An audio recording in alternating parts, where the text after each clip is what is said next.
أعوذ بالله من الشيطان الرجيم. بسم الله الرحمن الرحيم.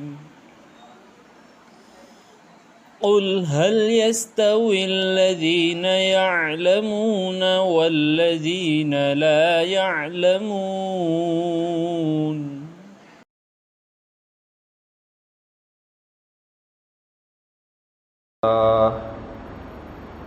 الحمد لله نحمده ونستعينه ونستغفره ونؤمن به ونتوكل عليه ونعوذ بالله من شرور أنفسنا ومن سيئات أعمالنا من يهده الله فلا مضل له ومن يضلله فلا هادي له ونشهد أن لا إله إلا الله وحده لا شريك له ونشهد أن سيدنا ونبينا ومولانا محمدا عبده ورسوله أما بعد فأعوذ بالله من الشيطان الرجيم بسم الله الرحمن الرحيم والعصر إن الإنسان لفي خسر إلا الذين آمنوا وعملوا الصالحات وتواصوا بالحق وتواصوا بالصبر صدق الله العلي العظيم وصدق رسوله النبي الأمي الكريم ونحن على ذلك لمن الشاهدين والشاكرين والحمد لله رب العالمين. محترم و مکرم بزرگوں اور عزیز دوستو، ابھی جس سورت کی تلاوت کی گئی اس کا نام سورہ عصر ہے. یہ قرآن کریم کی دوسرے نمبر کی سب سے چھوٹی سورت ہے. قرآن مجید کی سب سے چھوٹی سورت انا اعطیناک الکوثر ہے اور دوسرے نمبر کی سورت یہی سورہ عصر ہے. یہ سورت اتنی مختصر ہے کہ اس کا یاد کرنا بھی مشکل نہیں، اور عموماً مسلمانوں کو یاد بھی ہوتی ہے اور اکثر نمازوں میں پڑھی بھی جاتی ہے. یہ سورت اگرچہ الفاظ کے اعتبار سے بہت زیادہ مختصر ہے مگر معنی کے لحاظ سے بڑی جامع ہے. اسی لیے حضرت امام شافعی رحمۃ اللہ علیہ فرماتے ہیں کہ اگر کوئی آدمی صرف اس ایک سورت میں غور کر لے تو یہی ایک سورت اس کی زندگی کو بدلنے کے لیے کافی ہے. اسی لیے حضرات صحابہ کرام رضوان اللہ علیہم اجمعین کے متعلق منقول ہے کہ جب وہ مجلس سے اٹھنے کا ارادہ کرتے تھے تو اٹھنے سے پہلے اس سورت کی تلاوت کر لیتے تھے اس طرح بار بار اس صورت کا مذاکرہ کرتے، اس کے معانی اور مضامین کا استحضار کرتے۔ سب سے پہلے اس صورت کا ترجمہ پیش کرتا ہوں، اس کے بعد اس کی کچھ تشریح آپ کی خدمت میں عرض کروں گا۔ اللہ تعالی فرماتے ہیں والعصر، قسم ہے زمانے کی، ان الانسان لفی خسر، یقیناً انسان بڑے گھاٹے میں ہے، بڑے نقصان میں ہے، الا الذین آمنوا وعملوا الصالحات، مگر وہ لوگ جو ایمان لائے اور جنہوں نے نیک کام کیے، وتواصوا بالحق، اور جنہوں نے آپس میں ایک دوسرے کو حق کی وصیت کی، وتواصوا بالصبر، اور جنہوں نے آپس میں ایک دوسرے کو صبر کی وصیت کی۔ یعنی سارے کے سارے انسان ٹوٹے میں، خسارے میں اور نقصان میں ہے، البتہ وہ لوگ نقصان سے مستثنا ہے جو 4 کام کرے: ایمان لانا، اعمال صالحہ کرنا، آپس میں ایک دوسرے کو حق کی تلقین کرتے رہنا، اور آپس میں ایک دوسرے کو صبر کی وصیت کرتے رہنا۔ اس صورت میں غور کرنے کی بات یہ ہے کہ سب سے پہلے اللہ تبارک و تعالی نے زمانے کی قسم کھا کر ایک بات ارشاد فرمایا والعصر ان الانسان لفی خسر، قسم ہے زمانے کی، یقیناً انسان خسارے میں ہے۔ اللہ تبارک و تعالی کو اپنی کسی بات کا یقین دلانے کے لیے قسم کھانے کی ضرورت نہیں۔ قسم کھانے کی ضرورت ہم بندوں کو، انسانوں کو پڑتی ہے، اس لیے کہ ہماری بات پر اعتماد یقینی نہیں ہے۔ اس لیے بعض مرتبہ ایسا ہوتا ہے کہ ہم لوگ ایک بات کہتے ہیں مگر سننے والے کو، مخاطب کو ہماری بات پر یقین نہیں آتا، تو ہم قسم کھا کر اس کو اپنی بات کا یقین دلاتے ہیں۔ اللہ تبارک و تعالی کا کلام پورا کا پورا سچا، اللہ کے کلام کا ایک ایک لفظ اور ایک ایک حرف سچا، اس لیے اللہ تبارک و تعالی کو اپنی کسی بات کا یقین دلانے کے لیے قسم کھانے کی ضرورت نہیں، مگر پھر بھی اللہ تبارک و تعالی نے اپنے اس کلام مجید میں مختلف مقامات پر مختلف چیزوں کی قسم کھائی۔ کہیں قلم کی قسم کھائی، کہیں زیتون کی قسم کھائی، کہیں بلد امین مکۃ المکرمہ کی قسم کھائی، وغیرہ وغیرہ۔ اللہ تبارک و تعالی جو قسم کھاتے ہیں تو معاذ اللہ اس وجہ سے نہیں کہ اللہ تبارک و تعالی کی بات کے اوپر اعتماد یقینی نہیں، بلکہ اللہ تبارک و تعالی جو کلام مجید میں چیزوں کی قسمیں کھاتے ہیں تو 2 باتیں پیش نظر ہوتی ہے۔ پہلی بات تو یہ ہے کہ یہ حضرات علماء جانتے ہیں کہ فن بلاغت کا قاعدہ ہے کہ کلام میں اور بات میں زور پیدا کرنے کے لیے قسم اٹھائی جاتی ہے۔ اللہ تبارک و تعالیٰ کا یہ کلام مجید بھی بلاغت سے بھرپور ہے، اس لیے اللہ تبارک و تعالیٰ مختلف مقامات پر مختلف چیزوں کی قسمیں کھاتے ہیں۔ اور دوسری بات جو پہلی بات سے بھی زیادہ اہم ہے وہ یہ ہے کہ اللہ رب العزت نے جہاں چیزوں کی قسم کھائی ہے وہاں عام طور پر جس چیز کی قسم کھائی ہے وہ چیز دلیل ہوا کرتی ہے اس بات کی جو بات اللہ تبارک و تعالی قسم کے بعد ارشاد فرما رہے ہوتے ہیں۔ اللہ تعالیٰ جب کسی چیز کی قسم کھاتے ہیں تو وہ چیز شاہد اور گواہ ہوا کرتی ہے اس بات کے لیے جو بات اللہ تبارک و تعالیٰ قسم کے بعد ارشاد فرما رہے ہوتے ہیں۔ مثلا اس صورت میں اللہ تبارک و تعالیٰ نے زمانے کی قسم کھا کر فرمایا کہ بے شک انسان خسارے میں اور نقصان میں ہے۔ تو دیکھیے اللہ تبارک و تعالیٰ نے ایک بات ارشاد فرمائی، ان الانسان لفی خسر، یقیناً انسان بڑے گھاٹے میں ہے۔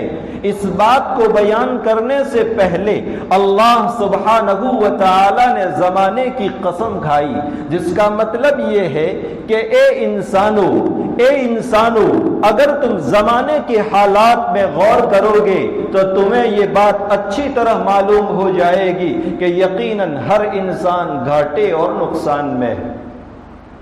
اس بات کو ذرا وضاحت سے سمجھیے، اللہ رب العزت نے ہر انسان کو اس دنیا میں ایک محدود زندگی لے کر بھیجا ہے، اور اللہ تعالیٰ نے انسان کو جو زندگی عطا فرمائی ہے اس کا وقت اتنا محدود اور مقرر ہے کہ اس کی زندگی کا ایک ایک گھنٹہ، ایک ایک منٹ اور ایک ایک سیکنڈ اللہ کے یہاں سے مقرر ہے۔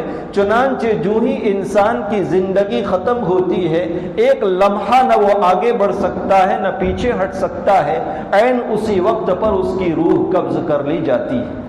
دوسری بات یہ کہ اللہ رب العزت نے حضرت انسان کو اس دنیا میں ایک خاص قسم کی تجارت کے لیے بھیجا ہے، اور وہ تجارت کون سی ہے؟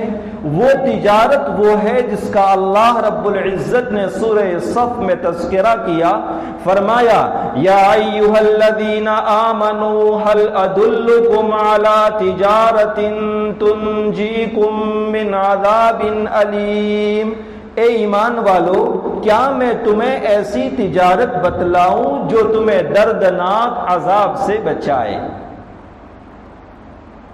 اور دوسری جگہ اللہ تعالیٰ نے فرمایا ان اللہ اشتری من المؤمنین انفسهم واموالهم بان لهم الجنہ، اللہ تعالیٰ نے ایمان والوں سے ان کی جان اور ان کے مال کو جنت کے بدلے میں خرید لیا ہے۔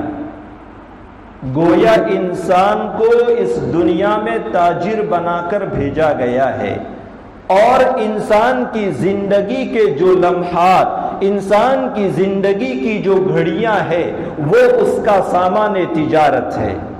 اور دنیا کا قانون ہے ہر تاجر آدمی اپنے سرمایے کو، اپنے مال کو، اپنی پونجی کو تجارت میں لگا کر اس میں اضافہ کرتا ہے اور نفع کماتا ہے۔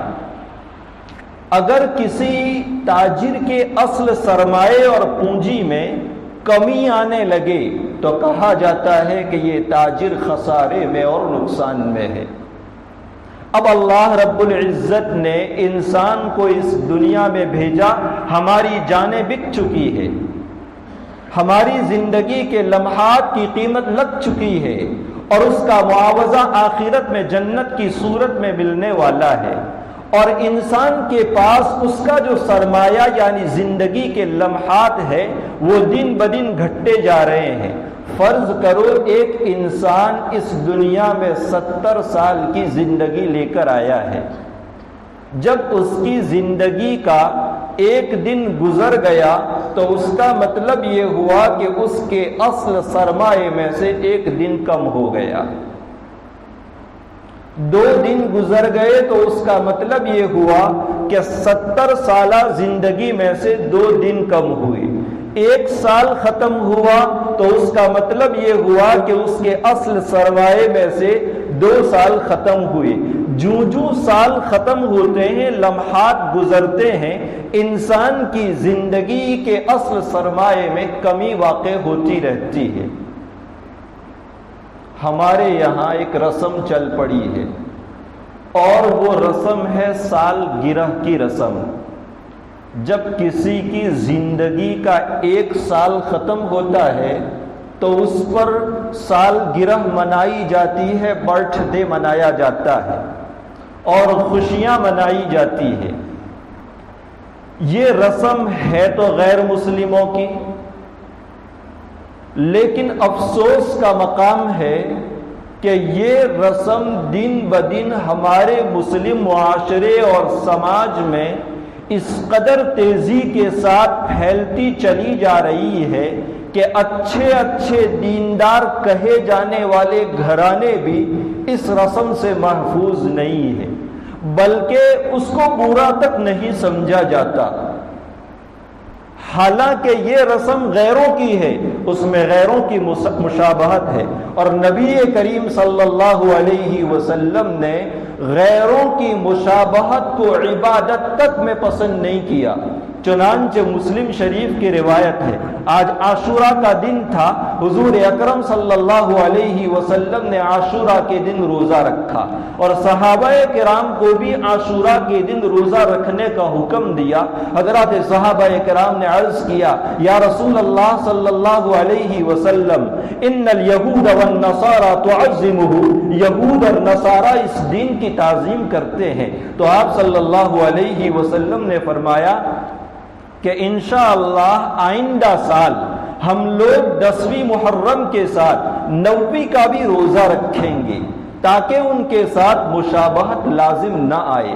اس حدیث شریف کے راوی حضرت ابن عباس رضی اللہ عنہما فرماتے ہیں کہ حضور اکرم صلی اللہ علیہ وسلم کی زندگی مبارک نے وفا نہیں کی، چنانچہ آئندہ سال عاشورہ کے آنے سے پہلے ہی حضور کی وفات ہو گئی، مگر حضرات صحابہ نبی کریم صلی اللہ علیہ وسلم کا یہ ارشاد سن چکے تھے، اس لیے صحابہ کرام عاشورہ سے پہلے یا عاشورہ کے بعد ایک دن کا روزہ رکھتے تھے تاکہ غیروں کے ساتھ مشابہت لازم نہ آئے۔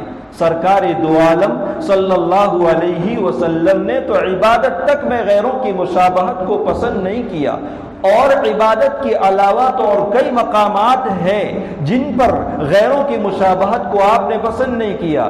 چنانچہ امام نسائی رحمۃ اللہ علیہ نے ایک روایت نقل کی، الیہود والنصارى لا تصبغوا فخالفوهم، یہود اور نصارہ اپنے بالوں کا خضاب نہیں کرتے، لہذا تم اپنے بالوں کا خضاب کرو، یعنی وہ اپنی داڑھی کے اور سر کے بالوں کے جب سفید ہو جائیں تو ان کو مہندی وغیرہ سے رنگتے نہیں ہے، اس لیے حضور نے ان کی مخالفت کا حکم دیا، فخالفوہم، تم ان کی مخالفت کرو، یعنی اپنے داڑھی اور سر کے بالوں کا خضاب کرو۔ تو حضور اکرم صلی اللہ علیہ وسلم نے تو غیروں کی مشابہت کو عبادت تک میں پسند نہیں کیا، فرمایا من تشبہ بقوم فہو منہم، جو آدمی کسی قوم کے ساتھ مشابہت اختیار کرتا ہے تو وہ انہی میں سے ہے۔ لیکن عجیب معاملہ ہے کہ یہ رسم ہمارے مسلم معاشرے میں تیزی سے بڑھتی چلی جا رہی ہے۔ بہرحال مجھے تو یہ عرض کرنا ہے کہ یہ رسم ہے تو غیروں کی، لیکن اس رسم کے اوپر اکبر الہ آبادی نے بڑا اچھا تبصرہ کیا ہے۔ وہ کہتے ہیں کہ جب سال گرہ آتی ہے، جب سال گرہ آتی ہے تو یہ عقدہ کھلتا ہے کہ ایک سال گزر گیا۔ وہ کہنا یوں چاہتے ہیں کہ جب آدمی کی زندگی کا ایک سال ختم ہوتا ہے تو وہ آدمی خوشی مناتا ہے، حالانکہ خوشی منانے کا مقام نہیں ہے، یہ تو رنج اور غم کا مقام ہے کہ تو 70 یا 60 سال کی زندگی لے کر آیا تھا، 20 سال تیرے ختم ہوئے تو اس کا مطلب یہ ہوا کہ تیری 60 سالہ زندگی میں سے 20 سال ختم ہو گئے ہیں۔ اس پر تو حسرت اور افسوس کرنا چاہیے کہ اصل سرمایے میں کمی واقع ہو رہی ہے، مگر ہم لوگ اپنی زندگی کے لمحات کو بڑی غفلت کے ساتھ گزار دیتے ہیں، اور ہمارے نزدیک اپنی زندگی کے لمحات کی کوئی قدر ہی نہیں ہے۔ ہمارے آقا سرکار دو عالم صلی اللہ علیہ وسلم نے ایک حدیث شریف میں بڑی اہم بات ارشاد فرمائی۔ آج اللہ تبارک و تعالی نے ہمیں صحت اور تندرستی عطا فرمائی ہے، آج ہمارے پاس وقت ہے، ہم اپنی صحت کو اچھے کاموں میں خرچ کر سکتے ہیں، بجائے اس کے کہ ہم اس کو نیک کاموں میں صرف کریں، لغویات میں فضول ضائع کر دیتے ہیں۔ اسی لیے حضور اکرم صلی اللہ علیہ وسلم فرماتے فرماتے ہیں نعمتان مغبون فیہما کثیر من الناس الصحۃ والفراغ، دو نعمتیں ایسی ہیں جن کے بارے میں اکثر لوگ غفلت میں پڑے ہوئے ہیں، تندرستی اور فراغت۔ ان دو نعمتوں میں اکثر لوگ غفلت میں پڑے ہوئے ہیں، اور غفلت میں پڑنے کا مطلب یہ ہے کہ جب تک یہ دو نعمتیں بندوں کے پاس حاصل رہتی ہے وہاں تک بندہ یہ سوچتا ہے آج میرے پاس صحت ہے، تندرستی ہے، میں کبھی بیمار نہیں ہوا تو میں آئندہ بھی صحت مند اور تندرست رہوں گا۔ حالانکہ اس بات کی کوئی گارنٹی نہیں۔ ایک انسان صحیح سالم اور تندرست بیٹھا ہے، اچانک بیماری کا حملہ ہو گیا، فالج زدہ ہو گیا، اس کے بدن پر لقوہ طاری ہو گیا، چلنے اور پھرنے سے بھی وہ معذور ہو گیا۔ ایسے وقت انسان حسرت کرتا ہے اور افسوس کرتا ہے کاش کہ میں اپنی صحت کے زمانے میں ایسا کر لیتا ویسا کر لیتا، مگر اس زمانے میں حسرت اور افسوس کرنے سے کوئی فائدہ حاصل نہیں ہوتا۔ یہ صحت بولنے کے اعتبار سے تو ایک چھوٹا سا لفظ ہے، ظاہر میں دیکھو تو یہ اللہ کی ایک نعمت ہے، لیکن غور کرو گے تو پتہ چلے گا کہ اس نعمت میں، اس ایک نعمت میں اللہ کی اربوں اور کھربوں نعمتیں چھپی ہوئی ہیں۔ اس لیے کہ انسان کا وجود جو ایک 5 یا 6 فٹ کی باڈی میں منحصر ہے، اس میں اللہ تعالیٰ نے پوری کائنات سما دی ہے۔ انسان کی باڈی میں غور کرو، اللہ تعالیٰ نے جو اعضاء اس کی باڈی میں فٹ کیے ہیں، اس میں سے ایک ایک عضو گویا کہ اس میں پورا جہاں آباد ہے۔ اسی لیے دنیا میں ایک ایک عضو کا اسپیشلسٹ ڈاکٹر پایا جاتا ہے۔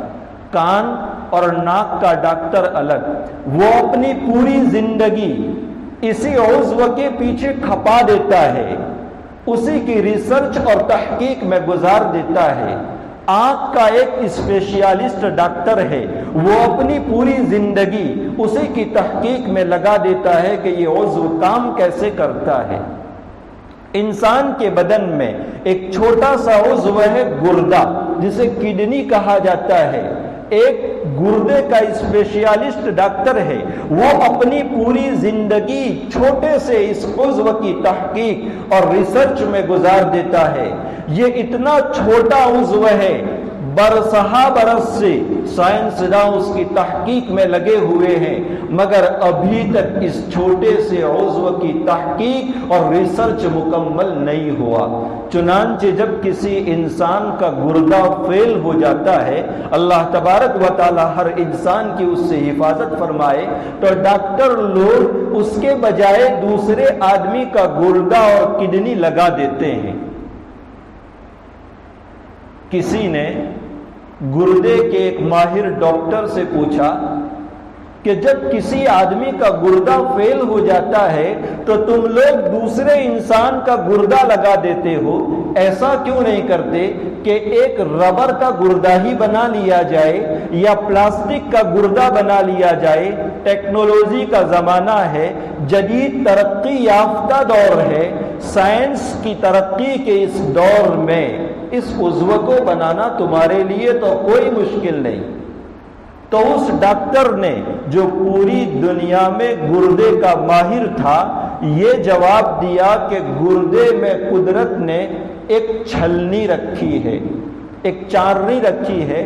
اس چھلنی کا کام یہ ہے کہ انسان جو کھاتا اور پیتا ہے، اس میں جو اس کے بدن کے لیے نفع بخش اجزاء ہوتے ہیں اس کو بدن میں محفوظ رکھتا ہے، اور جو اجزاء اس کے بدن کو نقصان پہنچانے والے ہیں پیشاب کے راستے سے اس کو باہر پھینک دیتا ہے۔ یہ چھلنی اتنی باریک ہوتی ہے کہ ایسی چھلنی بنانا کسی کے بس میں نہیں، اور اگر کوئی ایسی باریک چھلنی بنانے کی کوشش بھی کرے گا تو اس پر اربوں اور کھربوں روپیے لگیں گے، اور بالفرض اگر وہ چھلنی بنانے پر قادر ہو بھی گیا تو اللہ تبارک و تعالی نے گردے کو ایک دماغ دیا ہے۔ جس کے ذریعے وہ یہ فیصلہ کرتا ہے کہ کتنا پانی انسان کے بدن میں باقی رکھنا ہے اور کتنے پانی کو باہر پھینکنا ہے، اور اس کے مطابق وہ کام کرتا ہے۔ یہ دماغ اسی گردے کو حاصل ہے جو قدرت نے بنایا ہے۔ اگر کوئی آدمی ربر کا یا پلاسٹک کا گردہ بنا بھی لے تو وہ دماغ کہاں سے لائے جو اللہ تبارک و تعالیٰ کے بنائے ہوئے گردے میں۔ ایسے ہی اللہ تبارک و تعالیٰ نے انسان کے بدن میں ایک دل رکھا ہے یہ چھوٹا سا عضو، اس کا کام کیا ہے؟ انسان کے پورے جسم میں چھوٹی اور بڑی رگیں جو پھیلی ہوئی ہیں، اور وہ رگیں کتنی ہیں؟ انسان کے جسم میں چھوٹی بڑی اتنی رگیں ہیں کہ ان تمام رگوں کو اگر خط مستقیم پر سیدھی لائن کے اوپر اس کو پھیلا دیا جائے تو دنیا کے 3 چکر کاٹ سکتی ہے، اور دنیا کا قطر 24,800 کلومیٹر کے بقدر ہے، جس کا مطلب یہ ہوا کہ انسان کے جسم میں اللہ تعالیٰ نے چھوٹی بڑی جو نالیاں، رگیں اور نسیں رکھی ہے وہ 75,000 میل کے فاصلے تک جا سکتی ہے۔ اللہ تعالیٰ نے انسان کو جو قلب اور دل دیا ہے، جب وہ دھڑکتا ہے تو وہ ایک ہی دھڑکنے میں ان رگوں سے خون کو کھینچتا ہے اور پھینکتا ہے۔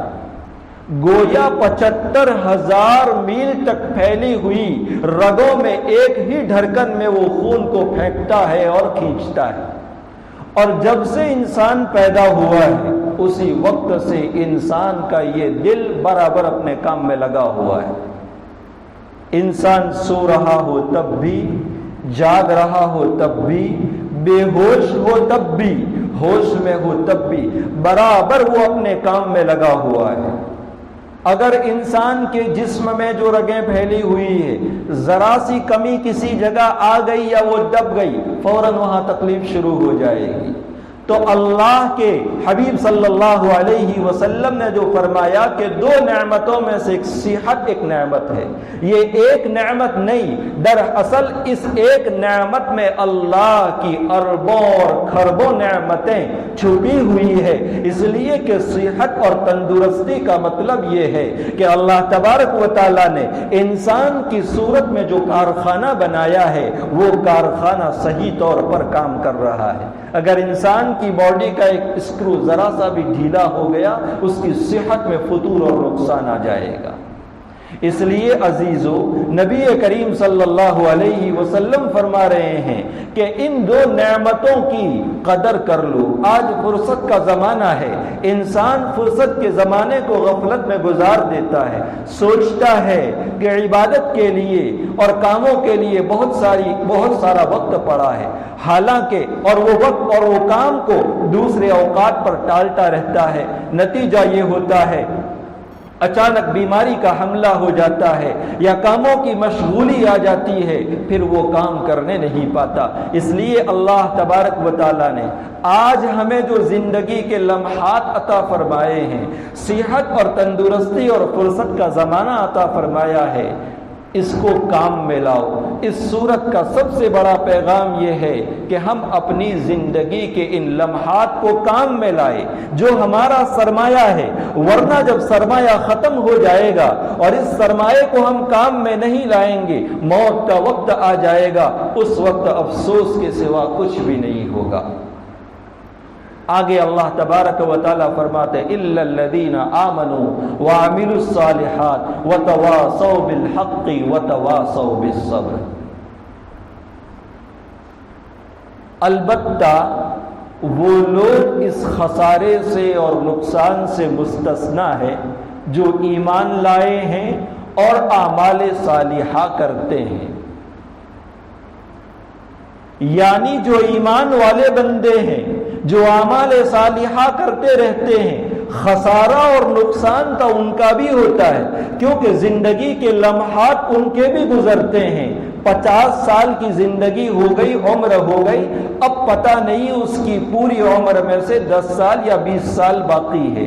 تو سرمایے میں کمی تو اس کی بھی ہو رہی ہے، مگر وہ اپنے اس نقصان کی تلافی اعمال صالحہ کے ذریعے کر لیتا ہے۔ کیونکہ فرض کرو کہ انسان کے پاس 1 گھنٹہ ہے، 1 گھنٹہ گزر گیا، اس 1 گھنٹے میں اس نے قرآن مجید کی تلاوت کی، نماز پڑھی، صدقہ و خیرات کیا، یا کسی محتاج اور ضرورت مند کی خدمت کر لی، اس 1 گھنٹے میں اس نے بہت سارے نیک کام کر لیے۔ اور اللہ تبارک و تعالیٰ کے یہاں قانون ہے، من جاء بالحسنہ فلہ عشر امثالھا، جو 1 نیکی لے کر آئے گا اس کو 10 کے برابر ملے گا۔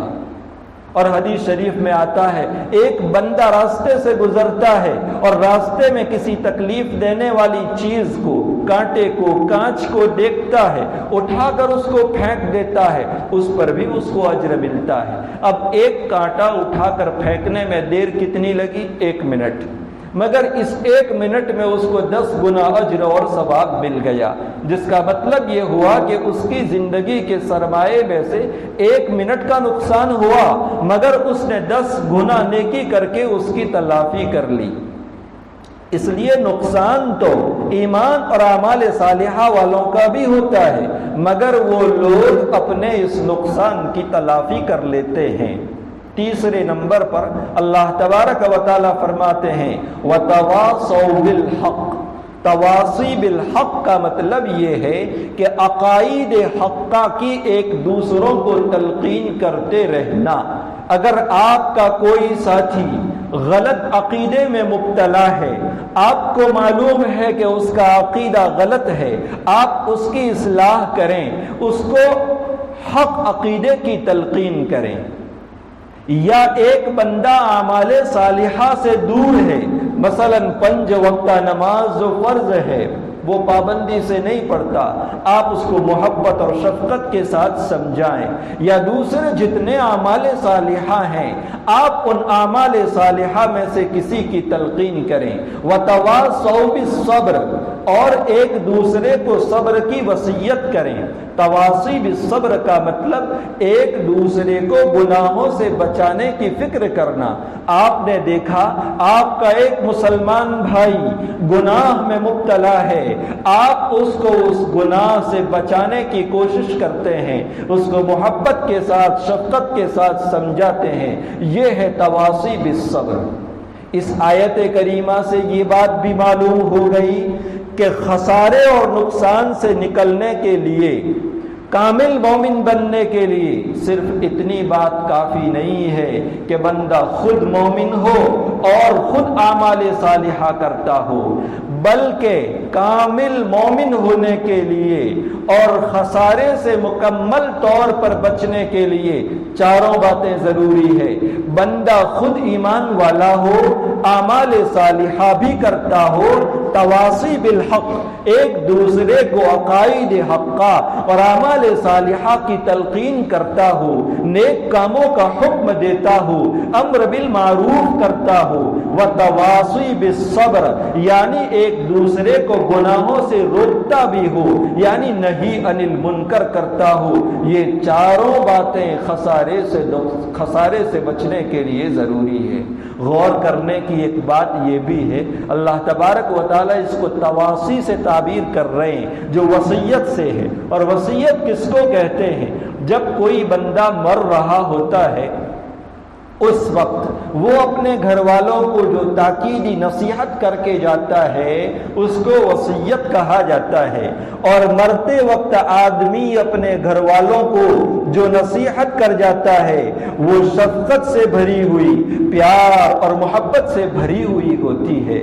ان الفاظ کو استعمال کر کے اللہ تبارک و تعالیٰ اس بات کی طرف اشارہ فرمانا چاہتے ہیں کہ امر بالمعروف اور نہی عن المنکر بھی اسی جذبے کے ساتھ ہونا چاہیے۔ بندے کے دل میں جب وہ امر بالمعروف یا نہی عن المنکر کر رہا ہو، دل سوزی ہو، اپنے بھائی کے بارے میں محبت ہو اور اس بھائی کو بچانے کی فکر ہو، اللہ کی طرف رجوع کر کے امر بالمعروف اور نہی عن المنکر کرے۔ حضرت علامہ شبیر احمد عثمانی رحمۃ اللہ علیہ فرماتے ہیں کہ جب حق بات حق نیت اور حق طریقے سے کہی جاتی ہے وہ کبھی نقصان نہیں کرتی۔ اخیر میں دعا ہے اللہ تبارک و تعالی اس صورت میں جو باتیں تلقین کی گئی ہے اور اس صورت سے جو ہمیں پیغام ملتا ہے کہ ہم اپنی زندگی کے قیمتی لمحات کو ایمان کے ساتھ ساتھ اعمال صالحہ، امر بالمعروف اور نہی عن المنکر میں گزاریں، یہ سبق لینے کی اور اس پر عمل کرنے کی توفیق عطا فرمائے۔ آمین وآخر دعوانا ان الحمدللہ رب العالمین۔ کھیر کا انتظام کیا گیا ہے، لہذا دعا کے بعد کھیر نوش فرما کر جائیں۔ درود شریف پڑھیں۔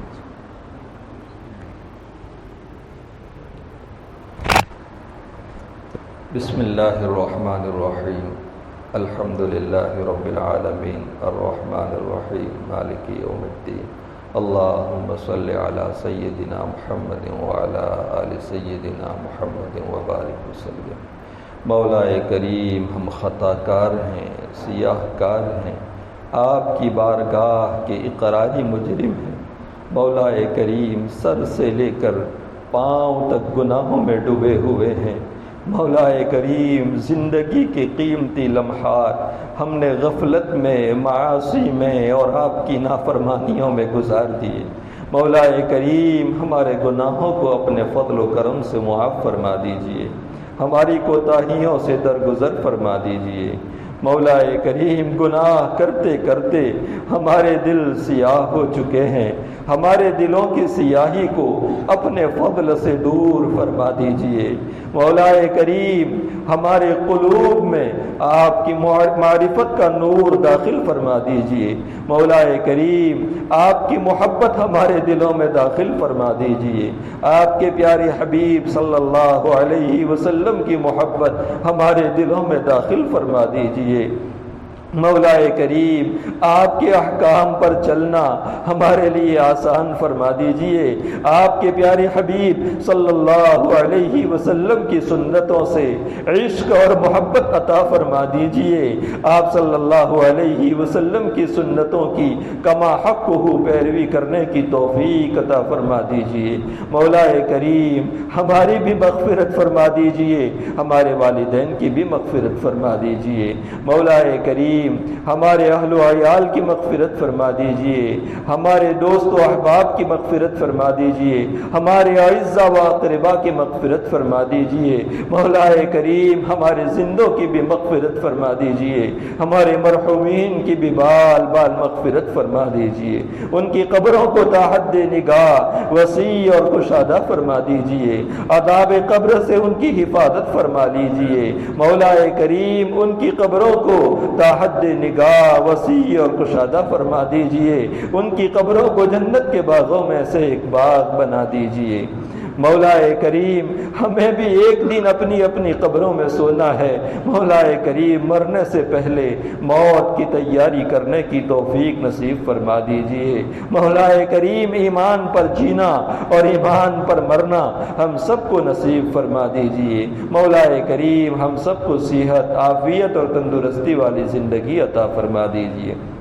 مولا کریم، ہم میں جو پریشان حال ہے ان کی پریشانیوں کو دور فرما دیجئے۔ مولا کریم، جو ضرورت مند ہے ان کی ضرورتوں کو غیب سے پورا فرما دیجئے۔ مولا کریم، جو مقروض ہیں ان کے قرضوں کی ادائیگی کی غیب سے شکلیں اور صورتیں پیدا فرما دیجئے۔ جو بیمار ہیں ان کو شفاء کلی نصیب فرما دیجئے۔ مولا کریم، جو بے جوڑ ہیں ان کو نیک اور صالح جوڑا عطا فرما دیجئے۔ مولا کریم، جو بھی اولاد ہیں ان کو نیک اور صالح اولاد عطا فرما دیجئے۔ مولا کریم، جن کی اولاد نافرمان ہیں ان کو فرما بردار بنا کر ان کو ان کے والدین کے لیے آنکھوں کی ٹھنڈک بنا دیجئے۔ مولا کریم، ہماری دینی اور دنیاوی تمام ضرورتیں غیب سے پورا فرما دیجئے۔ مولا کریم، آج عاشورہ کا مبارک دن تھا جس میں ہمارے آقا صلی اللہ علیہ وسلم کے پیارے نواسے اور ان کے خاندان کے کئی افراد کو شہید کر دیا گیا۔ مولا کریم ان تمام شہداء کی بال بال مغفرت فرما دیجئے۔ مولا کریم اعلیٰ سے اعلیٰ مقام جنت الفردوس میں عطا فرما دیجئے۔ ہماری جانب سے اور پوری امت کی جانب سے ان کو جزائے خیر عطا فرما دیجئے۔ مولا کریم جو مانگا ہے وہ بھی عطا فرما دیجئے، جو مانگنے سے رہ گیا اپنے شایع نشان عطا فرما دیجئے۔ لا الہ الا انت سبحانک انا کنا من الظالمین۔ اللہم صل علی سیدنا محمد وعلی آل سیدنا محمد وبارک وسلم۔ سبحان ربک رب العزت عما یصفون وسلام علی المرسلین